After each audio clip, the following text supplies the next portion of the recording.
tema desta semana são as mobelhas, é o tema desta semana temática, e o título desta sessão é Mobelhas, as grandes nadadoras que vêm do frio.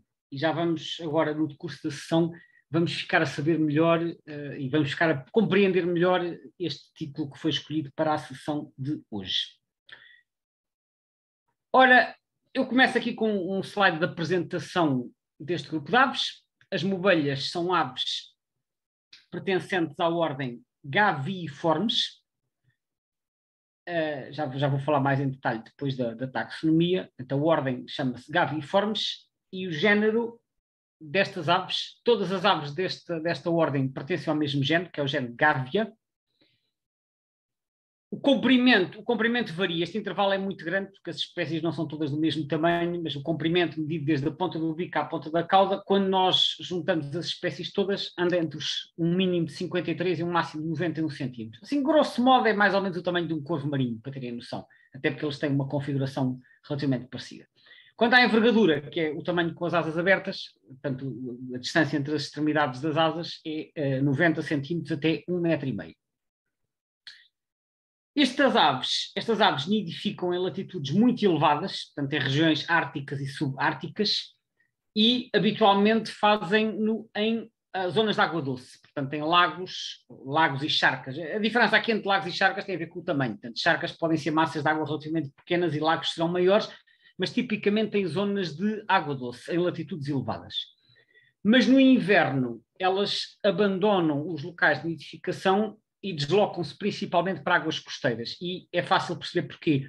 Porque os lagos de água doce em latitudes elevadas, que já vão ver no mapa de distribuição, ficam completamente congelados e, portanto, não dá para nenhuma ave se alimentar por lá, embora sejam muito interessantes na primavera e no verão, quando a água não está congelada, porque tem muitos recursos alimentares. Portanto, elas vão para a água doce na época dos ninhos e depois vão para as águas costeiras durante o inverno, porque as águas costeiras tipicamente não congelam, mesmo quando as temperaturas estão baixas, e por isso fazem, digamos, esta distinção de habitat. Há outras aves também em que isto acontece, certos mergulhões, alguns patos que nidificam em água doce e depois no inverno vão para o mar ou para águas costeiras.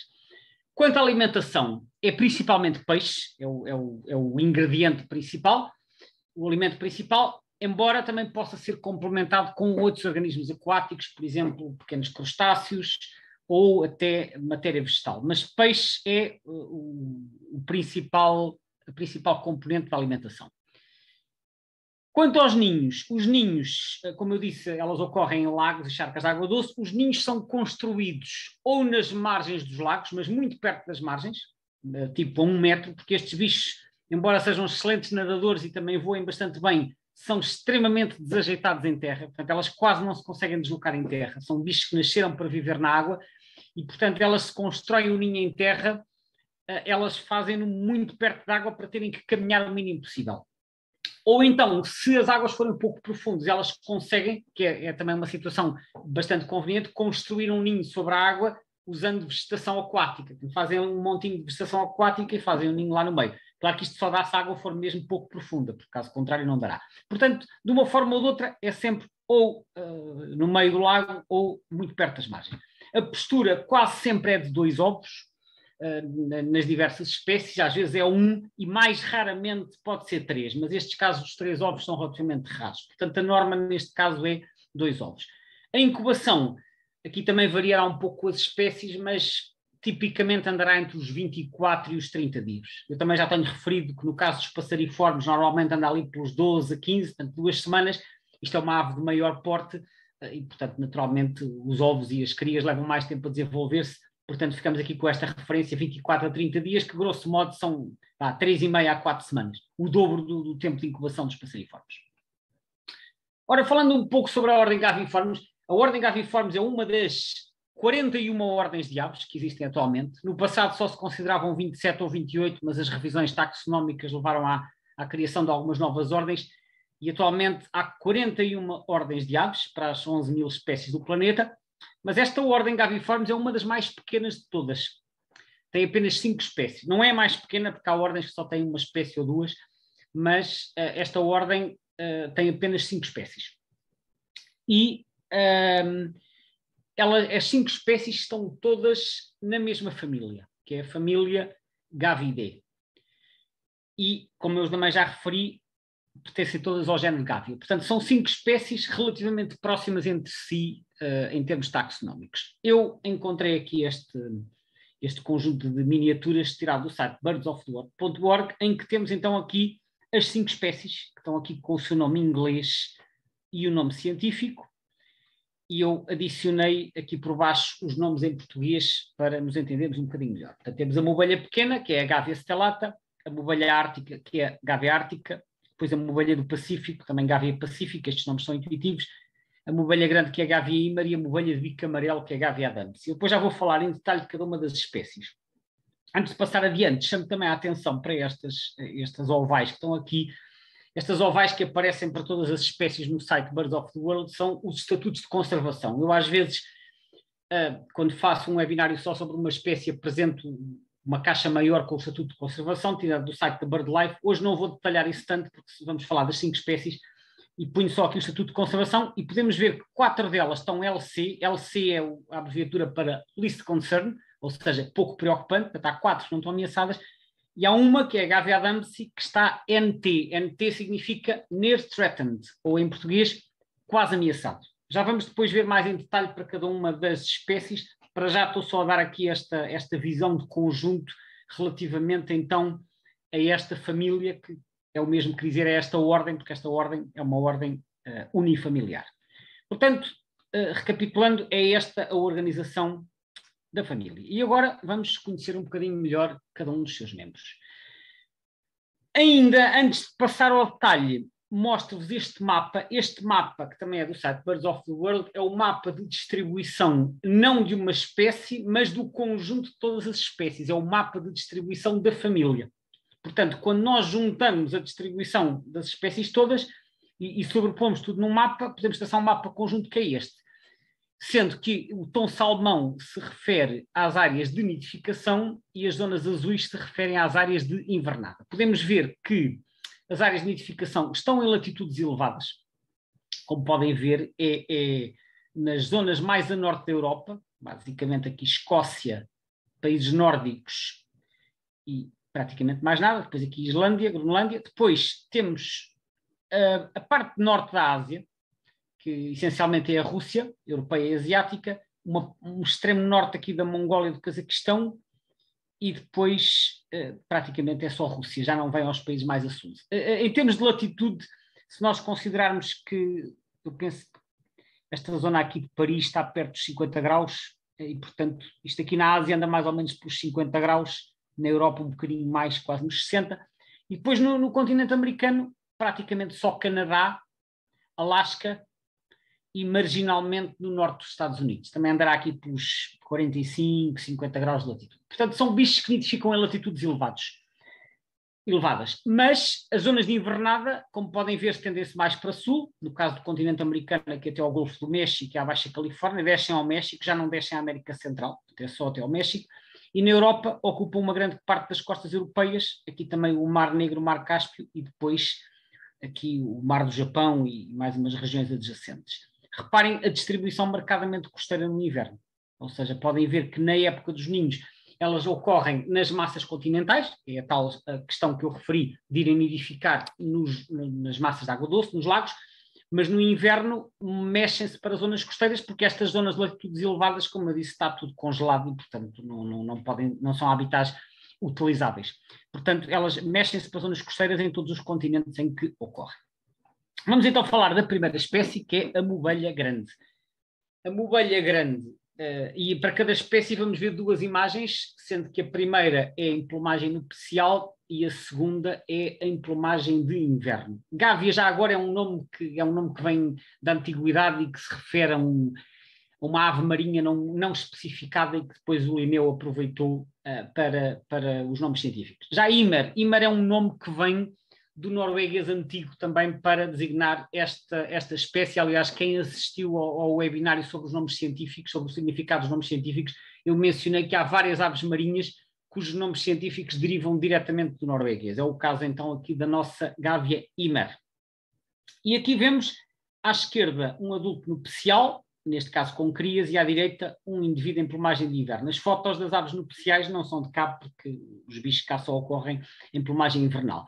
Mas o que vão ver também nas imagens seguintes, que de uma forma geral as movelhas em plumagem nupcial são bichos que têm assim uma plumagem muito bonita, normalmente com algumas cores e com padrões muito engraçados e muito finamente marcados, como estas riscas que podem ver aqui no pescoço, ou estas manchinhas brancas aqui também no dorso, neste caso. Mas no inverno perdem esses padrões e há pontualmente observações de ovelhas cá em plumagem nupcial, mas é muito raro. Portanto, tipicamente nós vemos em plumagem de inverno. Portanto, eu pus aqui a plumagem nupcial só para compararem. O que nós vemos à direita, então, é a ovelha grande, como ela tipicamente aparece por cá. E as ovelhas no inverno são todas bastante parecidas, porque perdem as cores nupciais e nós temos que prestar atenção a alguns pormenores para as distinguir. A ovelha grande, que é a maior de todas, caracteriza-se, entre outros aspectos, por este bico muito robusto. Como podem ver, é assim um bico tipo adaga, mas muito forte. Já vão ver as outras ovelhas que têm um bico menos forte. Portanto, esta é uma das características, juntamente com o seu maior tamanho. Isto é uma configuração, como eu já mencionei, à primeira vista poderia fazer lembrar um corvo marinho, mas quando olhamos com atenção vemos que o pescoço é diferente e a própria configuração do bico e a coloração também é completamente diferente. Mas, portanto, o grande tamanho e o bico robusto normalmente são a marca para identificar. E há uma outra característica na ovelha grande, que é talvez a característica mais evidente para as identificar no inverno, que é esta espécie de meio colar escuro no pescoço. Portanto, o pescoço é escuro atrás, é branco à frente, mas depois tem aqui uma espécie de uma entrada, é quase como se houvesse aqui uma mão ou um gancho a agarrar, e do outro lado do pescoço também tem. É um colar que está incompleto, ele não chega a dar a volta toda, e varia um bocadinho. Há indivíduos em que isto é mais óbvio que noutros, mas normalmente é uma característica útil quando achamos que estamos a ver uma ovelha grande, é ver aqui se dos lados do pescoço tem esta mancha escura, que tipicamente é uma boa característica para identificar juntamente com as restantes. Vamos ver a distribuição. A ovelha grande, ao contrário do que muitas vezes imaginamos, não é uma espécie europeia no sentido de nidificação, é uma espécie essencialmente norte-americana.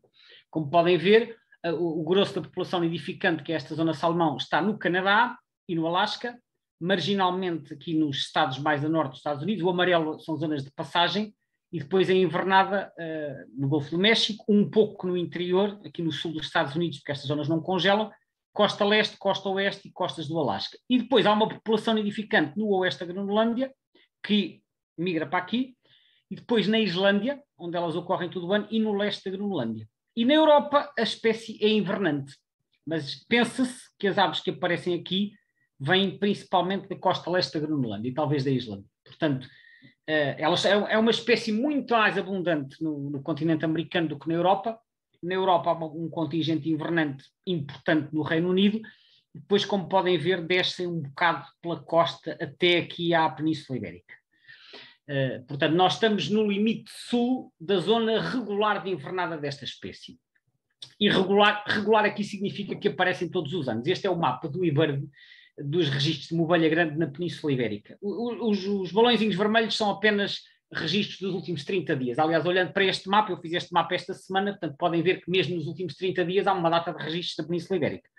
E podemos ver várias coisas interessantes. Primeiro vemos que há praticamente um cordão contínuo, desde que entramos aqui na Biscaia, ao longo de todas as costas da Península Ibérica, há um cordão quase contínuo, com raras interrupções, onde, por exemplo, aqui na costa alentejana, em sítios onde há pouco habitat, mas de uma forma geral é contínuo e continua aqui pelo Mediterrâneo, até à Catalunha. Portanto, elas ocorrem em toda a periferia da Península Ibérica. E há bastantes registros no interior, não muitos, mas vai havendo alguns. Em Portugal há 3 relativamente recentes, um no Alto Alentejo, na barragem do Maranhão, onde houve uma ave a invernar há 2 anos, outro na Beira Baixa, na barragem da Marateca, onde invernou uma também, penso que também foi há 2 anos, e uma em Trás-os-Montes, na barragem do Azibo, se a memória não me falha, perto de Macedo de Cavaleiros, onde invernou uma, salvo erro, no inverno passado. E depois há vários registros em Espanha, espalhados por diversas albufeiras, sobretudo aqui no Nordeste, aqui em Navarra e no País Vasco. Portanto, é uma espécie que, não sendo abundante, vê-se com alguma regularidade, e já foi raridade em Portugal, hoje em dia já não é, porque já se considera que há bastantes registros por ano. O local onde são mais numerosas atualmente parece ser o estuário do Sado, onde até sei que recentemente foi feita uma contagem máxima de 13 indivíduos, portanto, não sendo muitas, já é uma concentração razoável, e podem ver aqui pelos balões vermelhos que houve vários registros ao longo da costa portuguesa nos últimos 30 dias. Portanto, é um invernante escasso, mas regular na Península Ibérica. E é sem dúvida a movelha mais comum no nosso país. Portanto, só salientando novamente, mais ou menos uma linha contínua de registros na orla, com vários registros dispersos pelo interior da península. Agora passamos à segunda espécie, que é a movelha pequena. A movelha pequena, que é de nome científico Gavia stellata. Stellata é um termo que vem do latim stella, e stella significa estrela, e portanto stellata significa estrelada. E estrelada porquê? Porque as movelhas pequenas, quer em plumagem nupcial, quer em plumagem de inverno, têm muitas vezes assim, sobretudo no dorso, cheio de pintinhas brancas, fazendo lembrar um bocadinho o céu estrelado. E, portanto, isto varia um bocadinho de indivíduo para indivíduo. Mais uma vez, há indivíduos às vezes que têm os padrões mais óbvios que outros. Mas, portanto, stellata significa estrelada. Aqui, mais uma vez, um adulto nupcial, neste caso a fotografia tirada na Noruega. O nome em inglês desta espécie é Red-Throated Diver, portanto, significa movelha de garganta vermelha, que obviamente é uma referência à plumagem nupcial, mas que nós não vemos cá. Cá aparecem sobretudo bichos com este aspecto, portanto com um ar assim mais cinzentão. Reparem que o bico é muito menos robusto do que na movelha grande, portanto é um bicho um bocadinho mais delgado e não tem o tal meio colar preto que eu falei há pouco, que é uma característica da movelha grande. E depois há outra característica curiosa da movelha pequena, é que ela já tem a tendência para normalmente pôr o bico ligeiramente a apontar para cima. E depois a configuração das mandíbulas ainda reforça essa sensação. Reparem que a mandíbula superior é direita, mas a mandíbula inferior é angulosa e, portanto, o bico não é simétrico no sentido de que a mandíbula inferior é mais fina e, portanto, reforça aqui o apontar para cima. Vê-se bem na imagem da esquerda e vê-se bem na da direita. Ela já, como eu disse, ela já tem a tendência para levantar um bocadinho o bico. Mas depois esta configuração, este ângulo, ainda transmite mais essa impressão. Portanto, quando vimos uma movelha que não tem um bico muito robusto e que está a apontar para cima, o mais certo é estarmos perante uma movelha pequena. E a movelha pequena ainda é raridade em Portugal, mas ocorre anualmente. Já vamos falar da situação em Portugal. Antes disso, gostava de vos mostrar o mapa de distribuição mundial. É sem dúvida a movelha com uma distribuição mais alargada no mundo.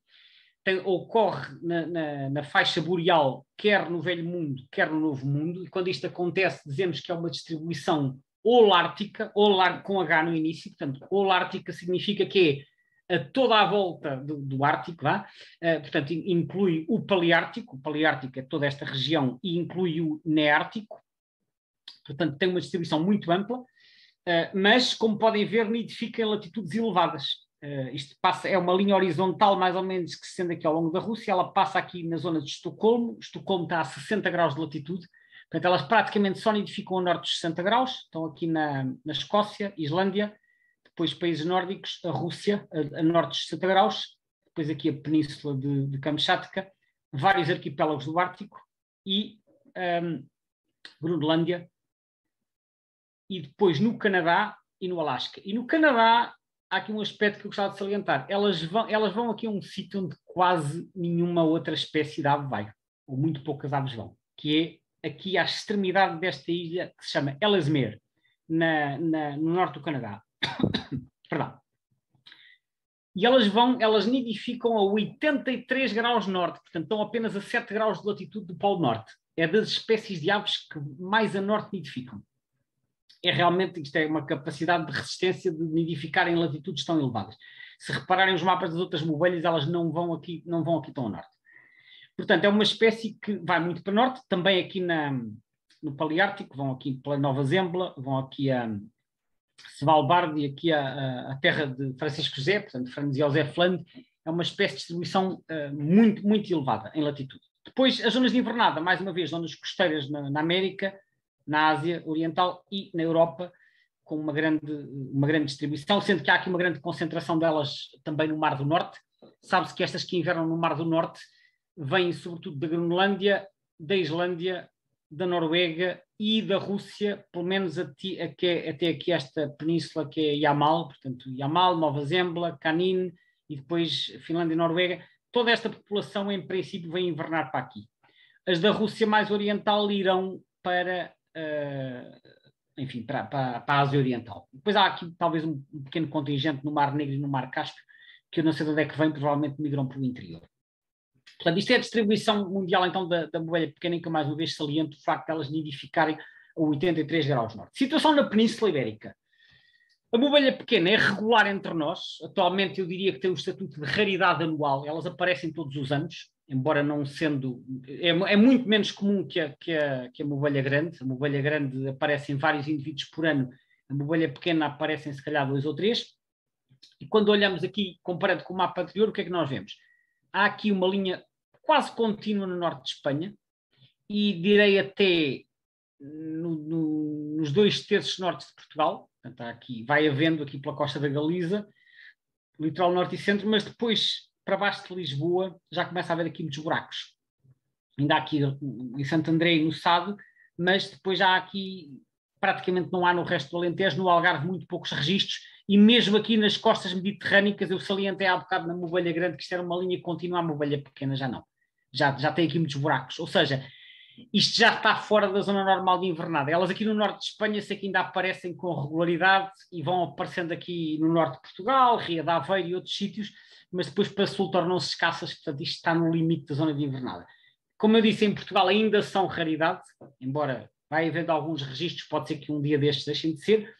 E olhem também para o interior da península, muito menos registros do que na bovelha grande. Aliás, no interior de Portugal não há nenhum, e no interior de Espanha há menos. Há mais aqui também no Nordeste, como acontecia com a bovelha grande. Portanto, este mapa é um mapa parecido com o da bovelha grande, mas com muito mais buracos, porque revela que nós já estamos um bocado a sul da zona normal de invernada da bovelha pequena. Agora passamos à terceira espécie, que é a bovelha ártica. A bovelha ártica, que é a terceira espécie que já foi vista em Portugal, incontestavelmente a mais rara. A bovelha ártica, que às vezes é chamada bovelha de garganta preta, talvez uma tradução do inglês Black-throated diver, embora eu considere este nome tecnicamente incorreto, porque mesmo em plumagem nupcial, que também mais uma vez é lindíssima, podem ver estes padrões de riscas finíssimas aqui no dorso e no pescoço, mas a garganta não é preta, é assim de um tom púrpura, portanto deveria ser bovelha de garganta púrpura, mas os ingleses também lhe chamam Black-throated diver. De qualquer forma, eu acho que o nome bovelha ártica, adaptado diretamente do nome científico, é um nome apropriado para designar esta espécie. Portanto, mais uma vez aqui então em plumagem nupcial, tem estas cores, e depois em plumagem de inverno, neste caso uma foto em França, porque quase não há fotos em Portugal. E aqui, o que é que nós vemos? Tem um bico moderadamente robusto, portanto mais robusto que o da bovelha pequena, mas não tão robusto como o da bovelha grande. Se nós olhássemos só para o bico, até podíamos pensar que era uma bovelha grande, mas não tem cá o tal meio claro preto. Portanto, há aqui um contraste mais claro entre a parte posterior do pescoço escura, a parte anterior clara. Reparem também nas faces muito brancas. E depois a característica mais útil para identificar esta espécie. Reparem aqui esta mancha branca no flanco, que, mais uma vez, isto às vezes é um bocadinho variável. Os indivíduos não são todos iguais e também depende se o bicho está mais afundado ou menos afundado quando está a nadar. Mas é uma característica que vem referida em todos os guias, é esta mancha branca no flanco. Portanto, se virem uma bovelha que estão com dúvidas, que não vos parece grande e eventualmente não é pequena, procurem a mancha branca no flanco, que será logo um bom indicador que poderá ser uma bovelha ártica. Há muito poucos registros de bovelha ártica em Portugal, queria deixar isto claro, e portanto é incomparavelmente menos frequente que as anteriores. E já vamos ver em detalhe. Aqui esta foto curiosa que eu encontrei no eBird, tirada há 5 anos na Ria de Aveiro, em que temos lado a lado uma bovelha grande e uma bovelha ártica. A da direita é grande, cá está ela, portanto, maior que a outra, portanto elas estavam as duas juntas. Reparem no bico, muito grande, cá está a tal mancha escura no pescoço, é como se houvesse assim uma luva por trás, mas é um colar sempre incompleto, portanto é um bicho grande.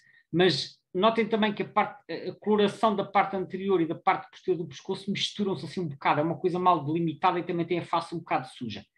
A ártica, mais pequena, o bico não é tão robusto, um contraste claro entre o escuro e o claro aqui no pescoço, a face bem mais clara, e cá está o branco no flanco, ainda com um bocadinho incompleto, mas salta aqui à vista a contrastar com o resto. Portanto, são estas as características a termos em conta quando vemos um candidato a uma bovelha ártica.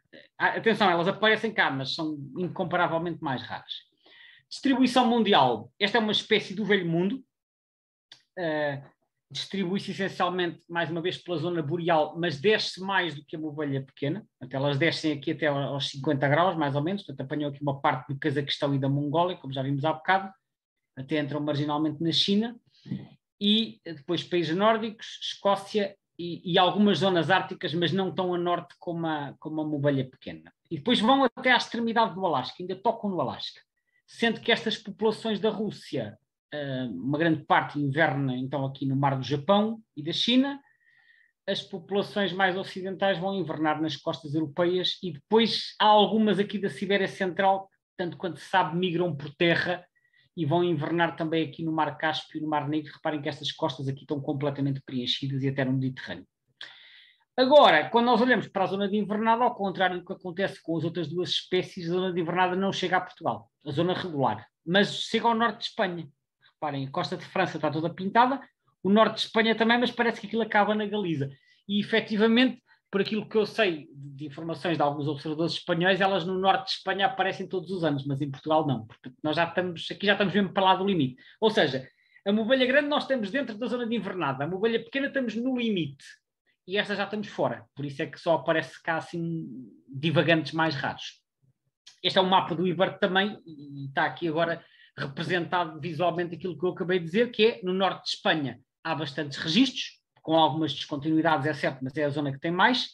Termina aqui praticamente em Vigo, é onde termina este cordão contínuo. Depois há uns registros isolados, há aqui em Aveiro, há um no Porto, há aqui 2 ou 3 na região de Lisboa, que eu sei que há 10 anos houve uma na Lagoa da Albufeira, há aqui um registro no estuário do Sado, mas são muito poucos registros em Portugal, e no interior da península então praticamente não há.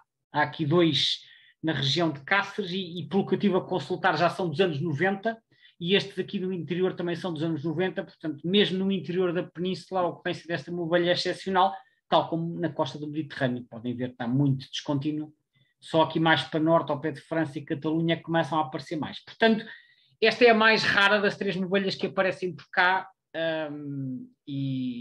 mas, enfim, de 5 em 5 anos ou assim lá vai aparecendo uma, portanto não é impossível aparecer um dia destes, apesar delas até serem, tanto quanto eu li, das ovelhas mais abundantes do planeta. Penso que é a espécie que tem maior efetivo, tem uma área de distribuição muito vasta, mas elas aparentemente ficam em latitudes mais elevadas e não descem tanto até ao nosso território. Agora, uma espécie muito parecida com a anterior, que até já foi considerada conspecífica, ou seja, havia uma altura em que se dizia que esta espécie, a ovelha do Pacífico, a Agave Pacífico e a ovelha ártica, eram a mesma espécie. Elas são muito parecidas, como podem ver, a plumagem nupcial é muito semelhante, a garganta é um bocadinho mais escura, esta sim é preta, mas elas foram separadas por várias razões, entre as quais o facto de que no Alasca a área de distribuição sobrepõe-se, que eu mostrei que a outra ia até ao Alasca, a área de distribuição sobrepõe-se e elas até nidificam lado a lado, mas não se misturam. E depois há outras características que eu já vou falar. E, portanto, aqui temos um adulto nupcial à esquerda, neste caso são as duas dos Estados Unidos, um adulto nupcial e à direita uma plumagem de inverno. E esta plumagem de inverno é parecida com a ovelha ártica, que nós vimos há pouco, mas com umas diferenças. A face não é tão branca, a face é mais suja. Eu há bocado chamei a atenção para a face branca e reparem onde é que está o flanco branco. Não está. Portanto, não tem o flanco branco que tem a Agave ártica. São as características mais úteis no terreno. Eu depois já vos vou mostrar aqui uma estampa para comparação. Queria só mostrar o mapa de distribuição. Eu mostrei que a ovelha ártica é do Velho Mundo, a ovelha do Pacífico é, então, a tal que resultou da divisão das duas espécies, ela nidifica praticamente só no Canadá e no Alasca. Portanto, é uma espécie de latitudes elevadas, embora não vá até lá acima a Ellesmere como a Gavia stellata. Portanto, só a Gavia stellata é que vai lá quase até ao Polo Norte. Aqui até tem uns pontos de interrogação porque não se sabe muito bem. Mas isto é uma espécie... Reparem, para quem conhece a geografia do Canadá, nós temos uma série de estados no Canadá, que é aqui a Colômbia Britânica, depois Alberta, Manitoba, Saskatchewan, Ontário e o Quebec, que é a primeira fiada de estado, e depois cá em cima temos aqueles territórios já do Ártico, que é o Yukon, o Nunavut e o Northern Territories, e é basicamente aqui que elas nidificam. Portanto, eu não sei agora de cor quais são as latitudes disto, mas isto deve estar acima dos 60 e muitos. E depois no Alasca. Portanto, é a distribuição desta espécie. E onde é que elas vão invernar? Isto é amarelo é zonas de passagem. Elas vão invernar essencialmente na costa oeste americana e do Canadá. Portanto, Baixa Califórnia, descem aqui ao México, Califórnia, Oregon, Washington e depois aqui a Colômbia Britânica e um bocadinho do Alasca. No entanto, há alguns registros na Europa, muito poucos, mas há. No Reino Unido, em França e até no norte de Espanha já apareceu. Portanto, teoricamente é uma espécie que pode aparecer cá. Até hoje não há registros, mas há um registro no norte de Espanha, há alguns registros na Europa, portanto, é uma daquelas raridades desejadas por quem procura ver novas raridades em território português. Eu encontrei esta estampa no site Surfbirds, muito engraçada, para comparar então as duas espécies, já que elas são muito parecidas. Temos aqui em cima, portanto, toda a metade de cima é Arctic Loon, estes dois nomes é o nome americano, que os americanos chamam, as ovelhas chamam Loon, L-O-O-N, e os ingleses chamam Diver porque mergulha, não é? Portanto, eles têm aqui os dois nomes, Arctic Loon é o nome americano e Black-throated Diver é o nome europeu, ou inglês. E depois em baixo o Pacific Loon ou Pacific Diver, que é a gávea pacífica. Portanto, os 4 anos de cima são a gávea ártica, os 4 anos de baixo são a gávea pacífica. Comecemos por olhar para os adultos. Quando nós comparamos, a plumagem nupcial é muito parecida, mas reparem, cá está o flanco branco na gávea ártica e a gávea pacífica não tem o flanco branco. Portanto, isto na plumagem nupcial, que nós à partida não vamos ver aqui. E depois o adulto inverno. Está aqui o adulto da gávea ártica, cá está a face branca, a face muito branca e o flanco branco. Mas a gávea pacífica, está aqui o adulto inverno, a face é mais amarela, sobretudo na parte posterior, e o pescoço até tende a ser um bocadinho mais claro atrás, portanto não é tão contrastada aqui na face, e depois não tem o flanco branco, embora possa ter assim um bocadinho de branco a espreitar. Eles dizem aqui, showing some white along the waterline, mas não tem esta mancha grande que tem aqui. E depois o juvenil, ou o primeiro inverno, está aqui a gávea ártica em cima, cá está o flanco branco, neste caso até muito evidente que no juvenil da gávea pacífica não tem o flanco branco e tem a face muito mais suja amarelada. Portanto, são estes dois aspectos. Recapitulando então, a gávea ártica, faces claras, no caso da plumagem de inverno, que é o que nos interessa, faces claras, nuca escura, flancos brancos. E faltava-me referir isto, o colar. O colar que é este pormenor aqui, que pode aparecer não em todos os indivíduos, mas sim em alguns. Portanto, na gávea pacífica pode ter este colar na plumagem de inverno, e aqui também se vê. Que se tiver o colar presente é uma boa marca. Portanto, faces sujas, um branco mais sujo, a nuca é um bocadinho mais clara, os flancos são escuros, não tem a mancha branca da gávea ártica e pode ter um ligeiro colar. Portanto, como eu disse, esta espécie nunca apareceu cá, mas como há vários registros na Europa, é teoricamente possível e pode ser que um dia destes apareça, portanto, ficam já a saber para onde é que vale a pena olhar no caso de haver uma candidata. Bem, uma gávea ártica em Portugal já é muito bom, uma gávea pacífica seria excepcional. Por fim, a última espécie que é a gávea adamsi. A adamsi vem, isto mais uma vez para quem já ouviu o webinar dos nomes científicos, quando há um nome acabado em I ou em 2 Is, normalmente é um epónimo. Um epónimo significa que é um nome derivado do nome de uma pessoa. Neste caso, não é difícil adivinhar que a pessoa se chamava Adams. E, portanto, Adams deriva de Adams, era o nome Edward Adams, que era um médico inglês que também explorou o Ártico. Portanto, quando esta espécie foi descoberta, o nome foi dado em homenagem a esse senhor Adams, então ficou Adamsi. E é a movelha de bico amarelo, que é o nome americano, Yellow-billed Loon, em inglês é White-billed Diver, portanto os ingleses chamam-lhe branco, os americanos chamam amarelo, a verdade é que o bico não é branco nem amarelo, é assim um bocado de cor de marfim. A plumagem nupcial, então, é muito parecida com a da movelha grande, mas a diferença é realmente a cor do bico. O bico é robusto, mas é muito claro. O da movelha grande é preto, na época dos ninhos, no inverno é assim mais cinzento, e a movelha, na plumagem de inverno, ela é robusta, mas o bico cor de marfim salta também à vista. E, tal como na movelha pequena, ele tende a estar apontado para cima, mais uma vez por causa desta configuração da mandíbula inferior, que é assim angulosa. Reparem aqui, elas já gostam de apontar o bico para cima, mas depois a configuração da mandíbula inferior, tal como na movelha pequena, reforça essa percepção de ser uma ave, mas é um bicho relativamente grande. Eu tive a fortuna de ver uma há muitos anos no país de Gales, que numa visita que eu fiz a uma localidade chamada Holyhead, que fica lá numa pequena península, e estava lá uma a nadar no porto, que inicialmente até pensámos que era uma mobelha grande e depois mais tarde viemos a saber que era uma mobelha de bico amarelo que andava por lá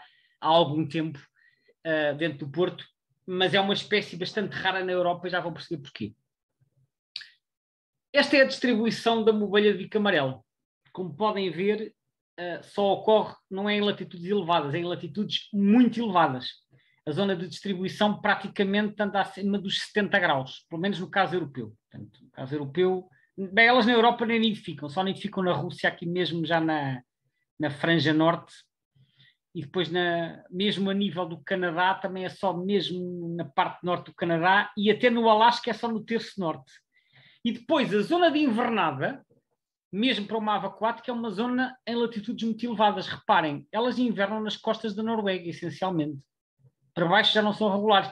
E quase nem descem aos Estados Unidos, portanto, a não ser no Alasca. Mas não descem à parte da parte principal dos Estados Unidos, os chamados Lower 48. Portanto, elas invernam na costa do Canadá e do Alasca. É um bicho que mesmo no inverno se mantém em latitudes muito elevadas. Depois também parece haver aqui algumas a invernar ao pé do Japão. Portanto, este é um bicho realmente do Ártico, embora, mais uma vez, não vão aqui aos 83 graus como a Stellata, porque elas têm uma área de distribuição reduzida. Esta é uma espécie relativamente pouco abundante. Já vou voltar a esta questão. Portanto, é uma espécie mesmo do Alto Ártico, e que mesmo no inverno se mantém em zonas frias. Portanto, mesmo a nível do continente europeu, já em latitudes temperadas, é uma espécie rara, enquanto que as outras vão aparecendo, esta é rara. Como eu referi no início, esta espécie tem o estatuto near threatened, ou seja, quase ameaçada. Não é bem o estatuto de ameaça, mas já não está no pouco preocupante. E porquê? Porque esta espécie, ao contrário das outras mobelhas, que são todas relativamente abundantes, há estimativas populacionais, aquilo varia consoante as espécies, mas, grosso modo, cada uma das outras espécies anteriores tem uma população que andará à roda de 500 mil de indivíduos.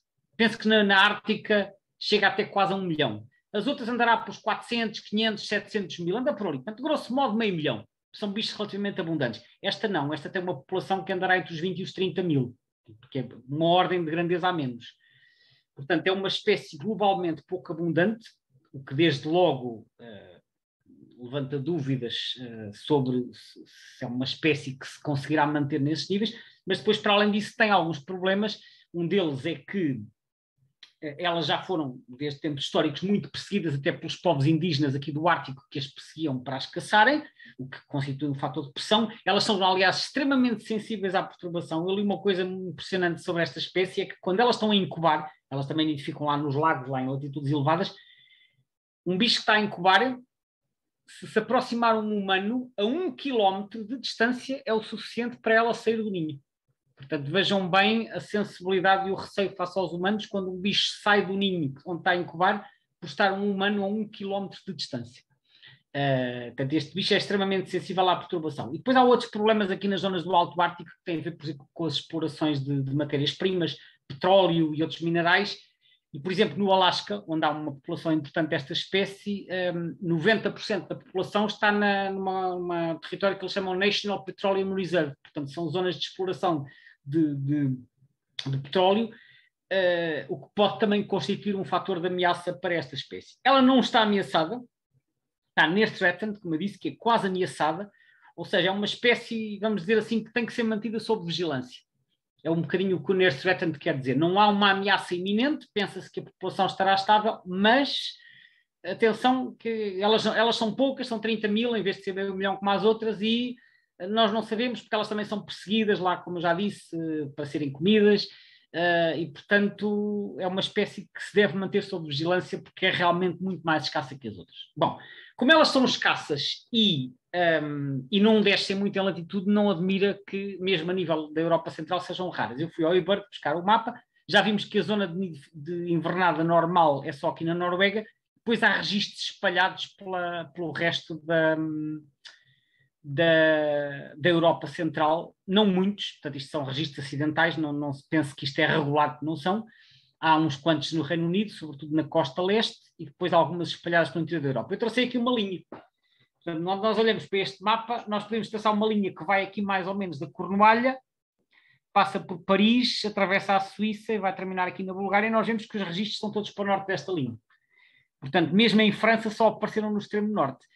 Ao contrário da Gávea Pacífica, que eu disse que não apareceu cá, mas que se calhar um dia destes pode aparecer, a Gávea adamsi é muito improvável que algum dia apareça cá. Não é impossível, porque enfim, as aves podem se mexer, e até apareceu cá há uns anos uma gaivota, aquilo que se chama a gaivota marfim, a Pagophylaea burni, que também é um bicho do alto ar. De vez em quando há bichos perdidos que aparecem nos sítios mais improváveis, mas até agora, a jogar pelo eBird, não há registros para baixo desta linha, nós já estamos um bom bocado para baixo, portanto, eu acho que mais depressa aparece cá uma Gávea Pacífica do que aparece uma Gávea adamsi, porque ainda por cima elas são escassas. Mas nunca se sabe. Fica aqui só a representação geográfica, então, dos registros conhecidos de Gávea adamsi. Para terminar, queria-vos falar aqui de uma curiosidade que é do Luni. O Luni, que basicamente é um nome corrente para o CAD. E agora vocês estão a perguntar, mas o que é isto do Luni e do CAD? Ora bem, o CAD. O CAD, para quem percebe um pouco do mercado cambial, é nada mais, nada menos do que o dólar canadiano, que é, CAD é uma abreviatura de Canadian Dollar, tal como há o US Dollar, que é o dólar dos Estados Unidos, o CAD é o dólar canadiano. E está aqui a face da moeda de $1, ainda com a efígie da Rainha Isabel II. Vocês agora estão a pensar, mas porquê é que agora estou a falar de moedas? É simples, porque o reverso da moeda do dólar canadiano tem nada mais, nada menos do que o desenho de uma Gávea Imer, de uma ovelha grande. Esta moeda foi lançada em 1980 e, salvo erro, 6 ou 7, portanto há coisa de 30 e tal anos, porque antes havia a nota de $1 e depois eles lançaram a moeda de $1, e quando foi feita a moeda de $1, foi escolhida a representação da movelha grande. Ora, como as movelhas, como eu já referi, as movelhas que na Europa são conhecidas como divers, é o nome em inglês, nos Estados Unidos e no Canadá são conhecidas como loons, que é de loon, é o nome que dão à movelha. E então, quando foi feita a moeda do dólar canadiano, ela rapidamente ganhou a alcunha de loonie. Portanto, de loonie é o nome corrente que é dado, é um nome informal, mas que é dado para referir a $1 canadiano, é de loonie. E este nome de tal forma ganhou popularidade que a entidade que produz as moedas acabou por registar a trademark, portanto, registou a marca Luni para se referir ao dólar canadiano. Portanto, o Luni é a moeda de $1 canadiano que entrou em circulação, já está aqui a data que há bocado estava a citar de memória, 30 de junho de 1987, e tem a alcunha Luni, que vem de Loon. O que é engraçado é que, embora isto seja um nome informal, ele de vez em quando aparece nas notícias. E eu pus aqui uns prints de algumas notícias que eu encontrei assim ao acaso, uma da Reuters, uma da Bloomberg e uma do Yahoo Finance. Como podem ver, os títulos das notícias, por exemplo, Luni Firms, para dizer que o dólar canadiano estava a valorizar, e está aqui com a moeda do dólar canadiano lá com a movelha, e aqui Luni Struggles, para dizer que o dólar canadiano estava a enfraquecer, e aqui uma outra a falar das moedas digitais ligadas ao Luni. Portanto, fica aqui esta curiosidade, se algum dia virem uma notícia em inglês, nomeadamente relacionada com o mercado cambial, a falar do Luni, já sabem que Luni é um nome, enfim, informal, mas muito utilizado para se referirem ao dólar canadiano. Uma última curiosidade, mais tarde foi introduzida a moeda de $2, que é Two Loons, e então ganhou a alcunha de Toonie, que é T-O-O-N-E, portanto, que Toonie, que é $2 Loonies. 2 Loonies é Toonie. Pronto, esta é apenas uma curiosidade que eu achei interessante referir, pelo facto, efetivamente, da moeda do dólar canadiano ter então a representação de uma movelha. Com isto, chegamos ao final da sessão de hoje. Espero que tenham gostado de aprender um pouco mais sobre esta ordem, sobre esta família tão pouco conhecida entre nós, mas que aparece com alguma regularidade no inverno, e, como sempre, fico então à disposição para as questões que queiram colocar. Muito obrigado.